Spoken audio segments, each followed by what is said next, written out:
Good morning, I'm Clinton Griffiths. We begin with several new developments that will impact biofuels production in this country. It all stems from the EPA announcing this week annual production requirements for ethanol and other biofuels. Now, taking another look at the levels, you can see for last year it retroactively lowered the total renewable fuel volumes to 17.13 billion gallons. That includes 12.5 billion of corn-based ethanol. Now, the previously finalized rule was for just over 20 billion gallons. Now for this year, the agency set total volumes at just over 18.5 billion gallons with more than 13 billion for ethanol. But next year, the volume increases to 20.77 billion gallons and ethanol returns to the statutory 15 billion gallons. Now I spoke with Republican Senator Charles Grassley of Iowa on AgriTalk, a longtime supporter of ethanol. I asked him what he would like to see from the industry going forward. Well, there'd be two things. Long term, I want them to assure us that after 2022, when the mandates that run out in the 2007 legislation of 15 billion gallons, that they're going to continue to do as good or better into the future. For the years 2021 and 22, I want a dramatic increase in the mandates for biofuels to be mixed with gasoline. In conjunction with the new levels being released, USDA is promising $700 million in grants to biofuels producers who collectively lost about $4.4 billion due to the pandemic.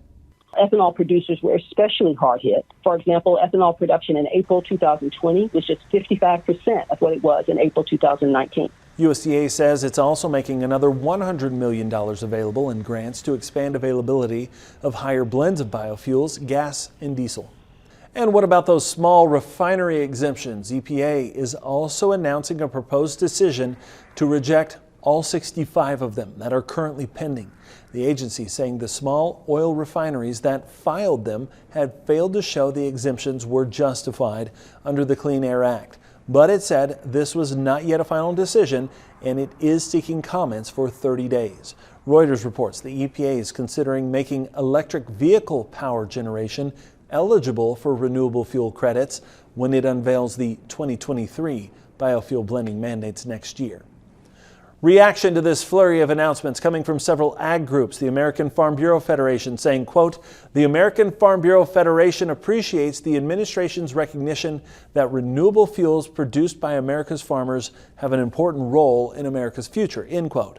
The National Corn Growers Association saying the proposed volumes for next year would help the Biden administration meet emission reduction commitments and help lower fuel prices, but adding, quote, "Reopening 2020 volumes is unprecedented and rewards the use of more oil at the expense of the environment. We strongly urge EPA to move forward with finalizing the strong 2022 volumes while correcting course on the proposed retroactive cuts," end quote. And Growth Energy CEO offering a mixed review, praising the 2022 levels and the possibility of the denial of exemptions, but in regard to the changes to the 2020 levels, saying, quote, "This unprecedented move not only exceeds EPA's legal authority under the RFS, it fails to recognize the law's built-in mechanism that adjusts requirements when fuel demand differs from original projections. At face value, the EPA's plan for 2020 gallons serves as a giveaway to petroleum companies at the expense of rural families and future investment in low carbon energy," end quote.